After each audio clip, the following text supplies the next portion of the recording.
This is a continuation of Shinran's passages on the Pure Land Way. Directing virtue for our return. Amida's directing of virtue for our return to this world is the benefit we receive, the state of benefiting and guiding others.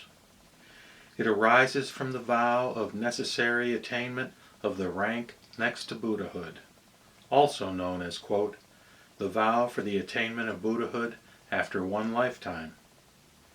It may further be called, quote, the vow of directing virtue for our return to this world. The passage declaring the fulfillment of this vow in the larger sutra states, quote, the bodhisattvas of that land all fulfill the attainment of Buddhahood after one lifetime, except for those who, for the sake of sentient beings, have established their own original vows, and, thus adorning themselves with the virtues of universal vows, seek to bring all to emancipation. Close quote. With these sacred words, we know clearly that this is the working of the universal vow of great love and great compassion. It is the vast and inconceivable benefit. Through it, one enters the thick forests of blind passions to guide beings, compassionately leading them in accord with the virtue of Samantabhadra. Hence, whether with regard to the aspect of going forth to the Pure Land, or to the aspect for return to this world, there is nothing whatever that has not been fulfilled through the Tathagata's directing of virtue to beings out of the pure vow mind. Reflect on this. Conclusion.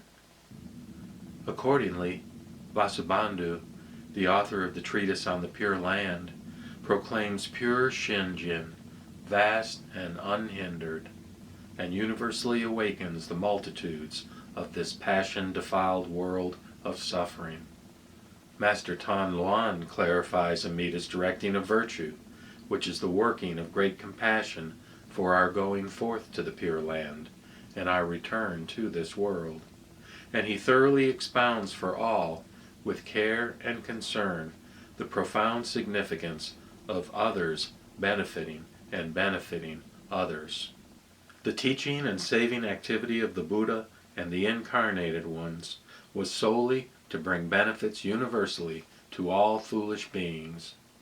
The vast great mind and practice arise solely out of the desire to guide evil people who have committed grave offenses. My fervent wish is this: whether monk or layperson, when on board the ship of the great compassionate vow, let pure Shinjin be the favorable wind, and in the dark night of ignorance, let the jewel of virtue be a great torch. Those whose minds are dark and whose understanding deficient, endeavor in this way with reverence.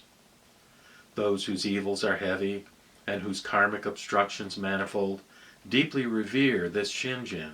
Hard to encounter, even in many lifetimes, is the decisive cause of birth, Amida's universal vow, and hard to realize, even in myriads of kalpas, is pure Shinjin that is true and real. If you should come to realize Shinjin, rejoice at the conditions from the distant past that have brought it about. But if in this lifetime you are entangled in a net of doubt, hear and reflect on the truth that one is grasped, never to be abandoned.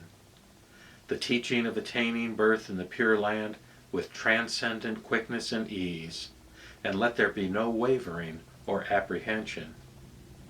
How joyous I am, realizing as I humbly reflect that my heart and mind are rooted in the Buddha ground of the universal vow, and that my thoughts and feelings flow within the Dharma ocean which is beyond comprehension. Filled with praise for what I have heard and joy in what I have attained, I gather words expressing the truth and select passages from the commentaries of the Masters. In this, I am mindful solely of the unexcelled honored ones, and in particular seek thus to respond to the immense benevolence they have shown me. Namo Mita Butsu. Namo Mita Butsu.